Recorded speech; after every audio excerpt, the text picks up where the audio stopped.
तो हम आ रहे थे महाराष्ट्र, गोवा, और यहीं पर मैंने छत्तीसगढ़ राज्य के बारे में बताया, झारखंड के बारे में, ठीक है ना।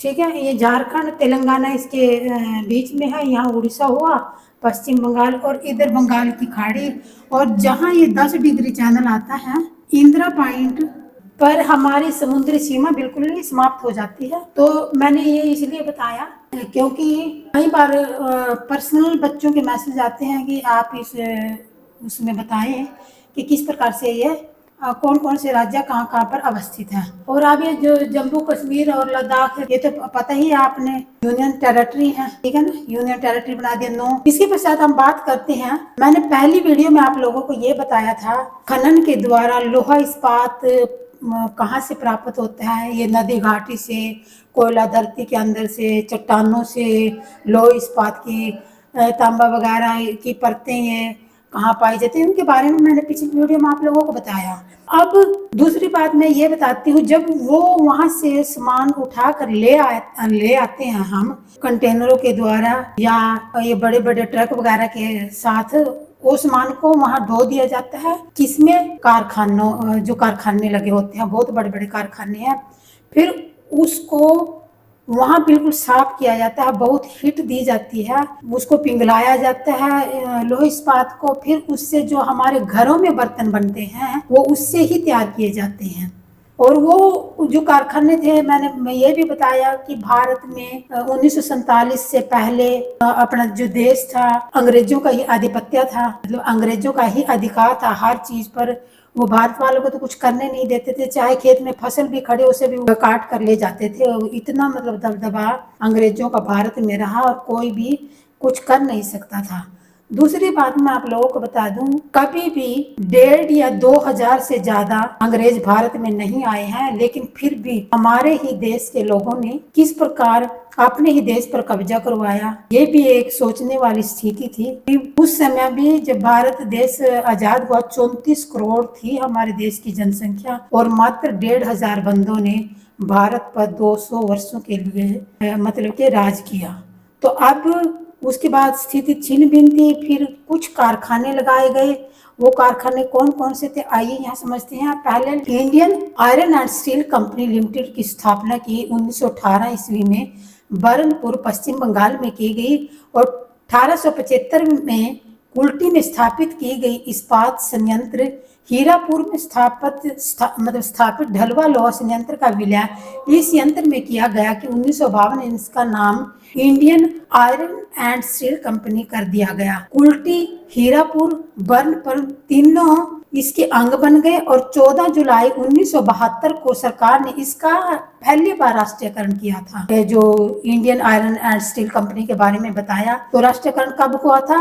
14 जुलाई 1972 को इसका राष्ट्रीयकरण हुआ था। और सरकार के जब इसने किया तो सार्वजनिक क्षेत्र का जो अब है ना, 2006 के बाद ये सार्वजनिक क्षेत्र बन गया। और लोहा अयस्क सिंहभूमि जिले की गुआ खान से आता है। जब जो लोहा अयस्क होता है ना, जो खानों से निकाला जाता है और सीधा फिर कौन सी कारखाने में जाता है, तो वो गुआ जो सिंहभूमि जिला है वहां से आता है। और ओडिशा के मयूरगंज में कोयला, ओडिशा के तो मयूरगंज से आता है। और रानीगंज का जो झरिया है, पश्चिम बंगाल में कोयला जो आता है वो झरिया रानीगंज से आता है। इन कारखानों में कौन से में, जो 1918 में बर्नपुर में स्थापित किया गया था, और 1975 में कुल्टी में इसकी स्थापना की गई थी।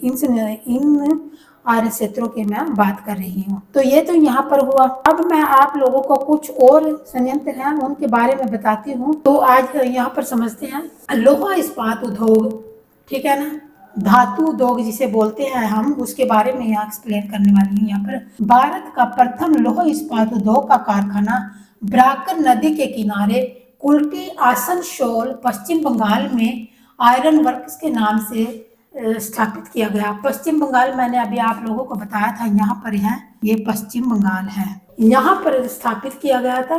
फिर इसके बाद हम टिस्को की बात करते हैं। टिस्को क्या है? Tata iron and steel company limited, ठीक है। इसकी स्थापना स्वर्ण नदी घाटी के पास जो ये 1907 में किया। जमशेदपुर जी टाटा द्वारा साक्षी नामक स्थान पर हुआ था, जो झारखंड में है। झारखंड कहाँ पर है? झारखंड में एक स्थान है जिसका नाम साक्षी है, वहां पर यह स्थापित किया गया था, झारखंड में, ठीक है ना। यहाँ तो पश्चिम बंगाल है, यहाँ झारखंड में, ठीक। वर्तमान में इस पर निजी, ये मतलब उनका निजी है। पहले तो उसका राष्ट्रीयकरण किया गया था, लेकिन अभी राष्ट्र के अंदर तो नहीं आता है, इसका उनका निजी अधिकार है इस पर, जो भी मालिक है इसके। तो झारखंड में वर्तमान में निजी है। और लौह अयस्क झारखंड के सिंहभूमि जिला नाव मंडी तथा उड़ीसा के मयूरभंज जिला गुरु महिमशानी खान से प्राप्त होता है। मतलब जो ये झारखंड का जो यहाँ पर झारखंड का जो जमशेदपुर है ना, जमशेदपुर जी टाटा द्वारा साक्षी नामक स्थान पर हुआ, जो झारखंड में है, ठीक है, यहाँ पर है। वर्तमान में इसका निजी है, ये इसका अपना है, कोई दूसरे बंदे का नहीं है। लोहा अयस्क कहाँ से प्राप्त होता है? झारखंड के सिंहभूमि जिले के से प्राप्त होता है इसको। और वहाँ एक स्थान है नाव मंडी तथा उड़ीसा के मयूरभंज जिला, ठीक है ना, मयूरभंज जिला का एक गांव है या कस्बा होगा गुरु महिशानी, ठीक है ना, गुरु महिशानी खान से प्राप्त होता है ये। और इसे कोयले की प्राप्ति कहाँ? झारखंड के झरिया से एवं पश्चिम बंगाल के रानीगंज से। मतलब जो यह Tata iron and steel company है, जो 1907 में स्थापित की गई थी, इसे जब कोयले की जरूरत पड़ती है तो उसे यह कोयला झारखंड के झरिया से, जो झरिया है, और पश्चिम बंगाल के जो रानीगंज है, वहां से उन खानों से कोयला इसको मिलता है, तब जाकर के ये अपने इन संयंत्रों को, कारखानों को चलाते हैं। समझ में आया? इसके पश्चात हम बात करते हैं Visvesvaraya iron and steel company limited के बारे में। इसको बोलते हैं विस्को, ठीक है। क्या बोलते हैं इसको? विस्को। इसकी स्थापना कब हुई थी? 1923 ईस्वी में शियोग कर्नाटका भद्रावती नदी के किनारे। अब ये शियोग स्थान कहाँ पड़ता है? ये शियोग स्थान कर्नाटका में पड़ता है, ठीक है ना।